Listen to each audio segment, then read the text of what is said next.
Good morning, students, and welcome to Tuesday. Hopefully you had a wonderful day yesterday. I'm working through some various things across the board, looking at your MOY argument, doing a little revision and editing with your character analysis and getting that written in your writing journals, right? So we're going to continue that today. But first, the joke of the day.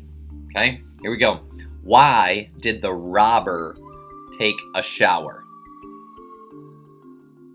To get a clean getaway. Oh, clean. I always picture robbers as like unkempt and dirty, and a clean getaway. Like, showers can't make you get a clean get. Robbers, I tell you.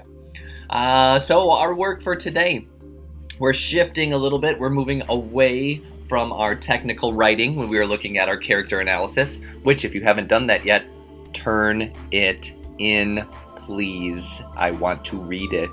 Okay, so we're shifting away from that, and we're going to take a look at some literary terms, kind of some light ways of applying them in our everyday life. So literary terms being those different terms that can show up in both stories, short stories, any form of literature, also maybe in some of our writing.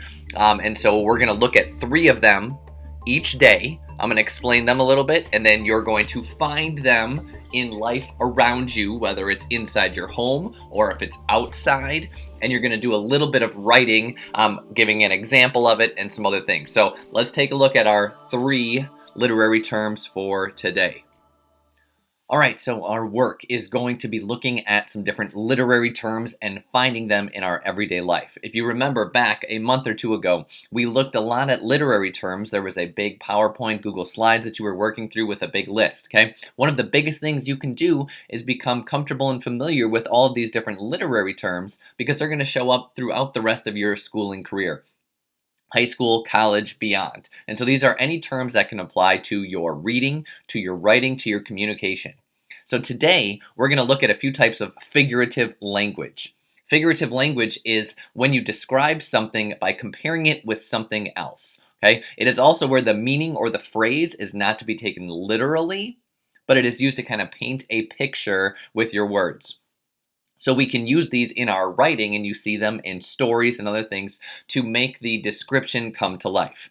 So the first one we're going to look at today is one that you've been looking at since probably 1st or 2nd grade, is similes, right? Quick reminder of similes. These are comparison between 2 things using like or as. So for example, you can see on the screen here, today I'm feeling as fresh as a daisy. All right, John runs as fast as lightning. We know how fast lightning is, and so by comparing it, by using the word as, we can see that, okay?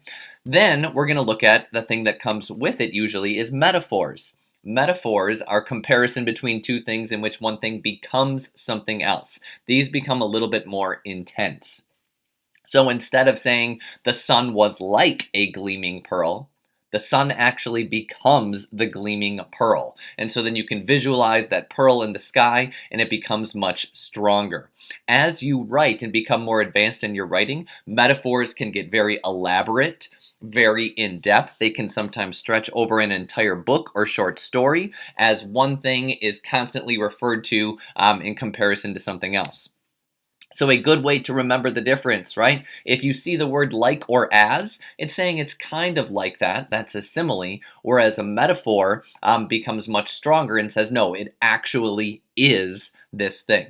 So first is simile and metaphor, and then the fun one for today, we're going to look at onomatopoeia, right? Those are the sound effects of things that happen throughout stories, throughout life. So you can see a bunch of them here. It makes me remember like the old Batman or the cartoons where those pop across the screen.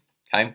So as we are looking at these 3 things, similes, metaphors, and onomatopoeia, what I want you to do is throughout your day today, or right now, in your room, in your home, or go outside, and I want you to come up with a list or a variety of different similes, metaphors, and onomatopoeia. You can do this in the form of a story and just write a short story talking about what's going on around you and using similes, metaphors. You could describe your room. Go describe the outside. So what does it look like outside?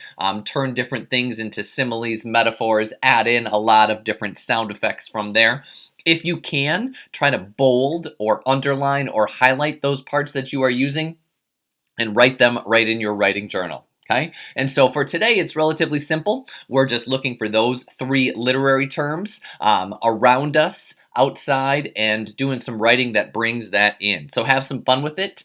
Get really in depth with your similes, with your metaphors, with your onomatopoeia. See how much you can tie in.